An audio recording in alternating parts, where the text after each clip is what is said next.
Bonjour, dans mon polar, Solution Miracle, le protagoniste, Jean-Luc, 20 ans, qui se rêve futur réalisateur de films ambitieux, n'est pour l'instant que projectionniste à l'Alhambra, un cinéma qui, à son grand âme, lui, le catholique fervent, aussi fervent qu'introverti, projette surtout du X. Alors, on peut se demander ce qu'il fait là, et pourquoi il y reste. Pourquoi ne va-t-il pas chercher le même boulot dans un établissement plus respectable? Pourquoi ne s'oriente-t-il pas vers d'autres boulots, dans d'autres secteurs? En bref, est-ce bien crédible du point de vue du récit? En fait, oui. Et voici pourquoi. Avant mai 74 et l'élection de Giscard, le cinéma français était étroitement encadré. Pour la commission de contrôle cinématographique, pas question de délivrer un visa d'exploitation à un film trop violent qui attenterait aux bonnes mœurs, à la morale, au respect des institutions, l'armée, la police, etc. Et les méchants ne doivent jamais gagner. Malgré ça, il existait tout de même des salles à films porno. Elles affichaient des productions d'importation, surtout américaines. Mais, deuxième effet qui se coule, selon la loi, les exploitants devaient choisir. Soit ils projetaient du X, et alors ils ne devaient faire que ça, soit ils n'en projetaient pas, et alors ça leur était interdit. C'était du tout ou rien. Il faut bien avoir aussi en tête qu'à cette époque, il n'existait encore ni DVD, ni magnétoscope, ni vidéoclub, ni rien d'autre de ce genre. Pour protéger le cinéma fortement concurrencé par la télé, il était interdit à celle-ci de projeter un film de moins de 10 ans d'âge. Seule la première chaîne en noir et blanc y était autorisée, et seulement une fois par semaine, le dimanche soir. Pour aller voir un film récent, donc, et en couleur, qui plus est, une seule solution, aller au cinéma. Le résultat des mesures Giscard ne s'est donc pas fait attendre.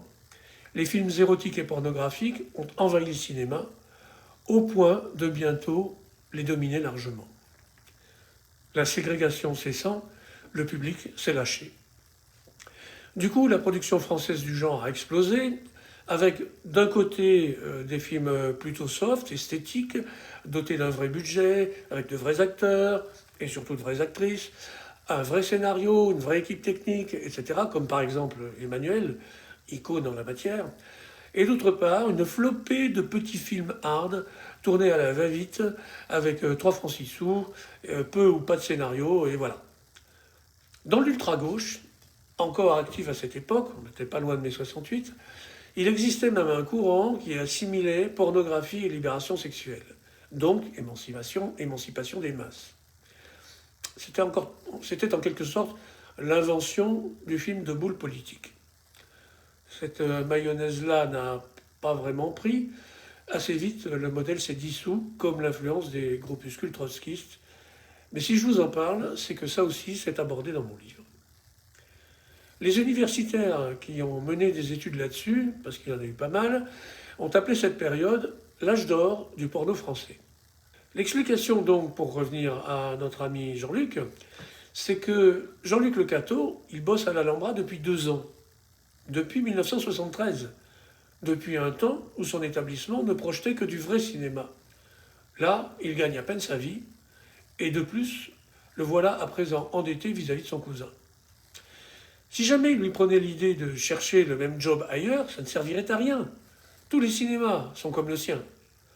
Et quant à changer de boulot, il n'y songe même pas, parce que, du haut de son jeune âge, il pense que ce boulot de projectionniste, c'est la porte d'entrée vers son rêve, devenir réalisateur de films. Voilà. Ah, une dernière chose.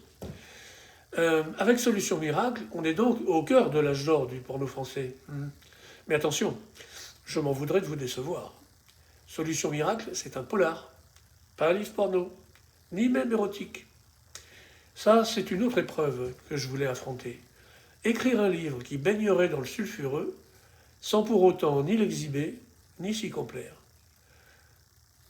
Et même en prime, pourquoi pas, vous faire sourire. Bref, amatrices et amateurs de livres à tenir d'une seule main, passez votre chemin.